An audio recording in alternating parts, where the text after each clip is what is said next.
السلام عليكم، مرحبا بكم مرة أخرى في فيديو جديد في قناة نادية دودي شوب المتنوعة. واليوم غادي نشارك معكم واحد البيتزا تنديروها في المقله بالنسبة للناس اللي ما عندهمش الفرن، وغادي نشارك معكم واحد الصلصة اللي تتكون رائعة، واحد الطريقة تجي بها خاصة. غادي تبقاو معايا في الفيديو باش تشوفوا التتمة. بالنسبة للعجين ديال البيتزا غادي نحتاجو فيها الطحين. مهم الكميه ديال اللي غادي نديرو مثلا ثلثين ديال الطحين فرص، غادي نديرو يعني الدقيق الابيض غادي نديرو ثلث ديال الفينو اولا القمح الصلب، كل واحد اشنو تيقول. غادي ندير معلقه كبيره ديال الخميره الفوريه، غادي ندير معلقه صغيره ديال الملحه، غادي ندير ربع ملعقه ديال الابزار، وغادي ندير ربع ملعقه ديال بودره الثوم. البنات هاد بودره الثوم والابزار تيعطيونا واحد المذاق زوين في لاباط، باش ما تجيناش لاباط غير عاديه. اللي بغى يحك الزعتر يحك. بالنسبه لي انا في هاد الوصفه هذه ما درتش فيها الزعتر. صافي. وغادي ندير واحد مثلا شويه ديال الزيت البلديه وشويه ديال الزيت الروميه، وغادي نبسبسهم بحال هكا حتى يدخل لي جميع العناصر، ويولي لي كيف ما وريتكم، يولوا لي بحال هكا متجانسين. من موراها غادي نزيد كميه ديال الماء، وغادي نحاول انني في الاول نعجن غير بالاصابع ديالي، يعني بحال هذاك الراس ديال الخلاط، ندير بحال هكا نخلط هكا دائريا وحتى نجمع العجينه. في المرحله الاولى غادي تجيني العجينه بحال هكا. انا حاولت غير نوريكم. شوفوا العجينه غادي ندلكها واحد شويه، ندخل فيها مزيان داك العناصر كلها، ونقطعها كويرات ونحطها نغطيها بواحد البلاستيكه بواحد المنديل، وندوز مباشره نحضر صلصه الطماطم. غادي نحتاج فيها بصله صغيره، غادي مثلا هنايا انا درت 5 طماطيشات متوسطين وبصله صغيره وربع ملعقه من بودره الثوم. اللي ما عندوش يدير 2 فصوصات ديال الثوم. قطعت فيها فلفله حمراء وحده، وشعلت النار ودرت فيها ربع كاس من الماء فقط. ربيع كاس من الماء راه كافي. وتنغطيها البنات تنخليها حتى تطلق المياه ديالها راسها. هانتوما تيبانوا لكم داك الشرائح ديال البصل، نخليها بحال هكا حتى تشرب. غادي نزيد فيها 3 المعالق ديال الزيت اختياريا، يا اما بلديه يا اما روميه.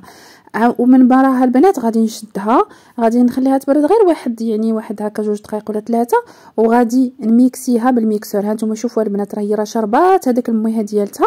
غادي غير نميكسيها بحال هكا شويه بشويه في هذاك نفس هذاك الكاسرونه.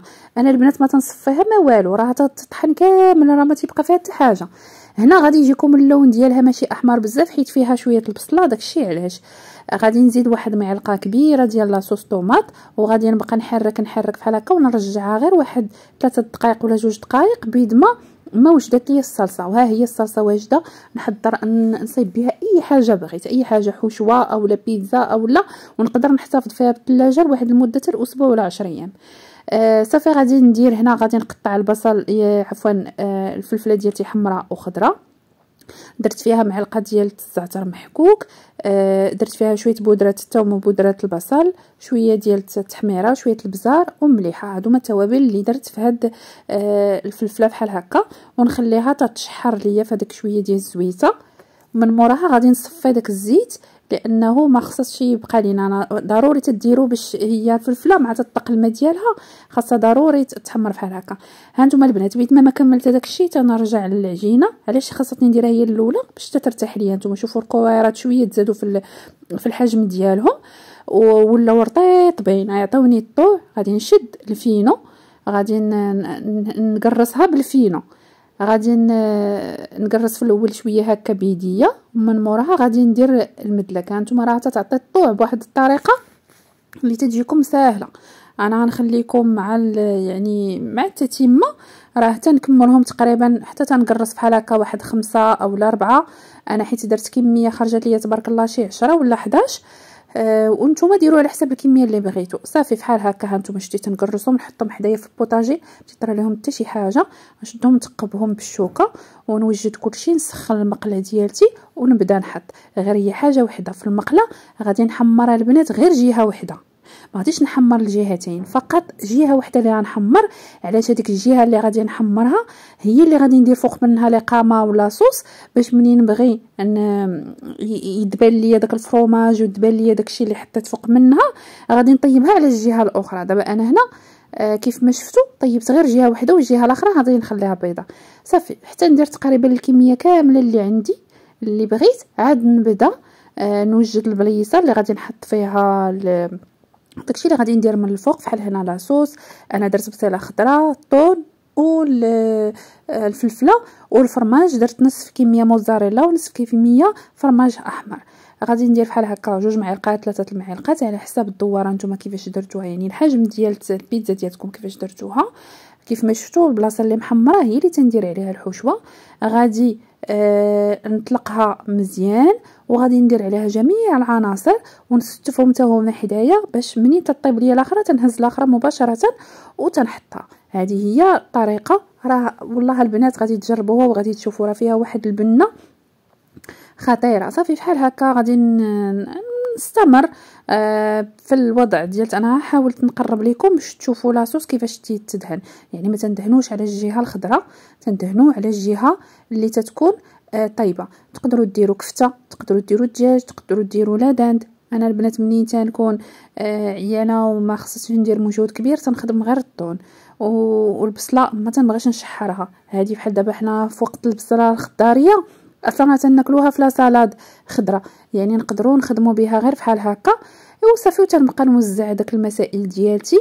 الفلفله لانه عارفين بعد نوبه الفلفله تتبقى شويه قاصحه، داكشي علاش تنحاول انني تتبان لي شويه في الزويته بحال هكا وصافي. تنبقى نفرتت الطون على حساب البليصات اللي بغيت ندير، وكل واحد على حساب اللي بغى يدير كروفيت، اللي بغى يدير لاداند او لا دجاج.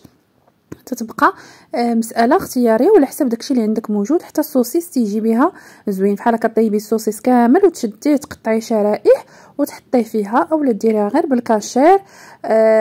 واللي ما عندوش الفخوماج بامكانه يعوضوا ببيرلي ويدير معاه شويه ديال البيض، شي هكا 2 بيضات ويخلطهم ويدير فيهم توابل ويدير فيهم شويه ديال المعدنوس ويديرهم ويغطي.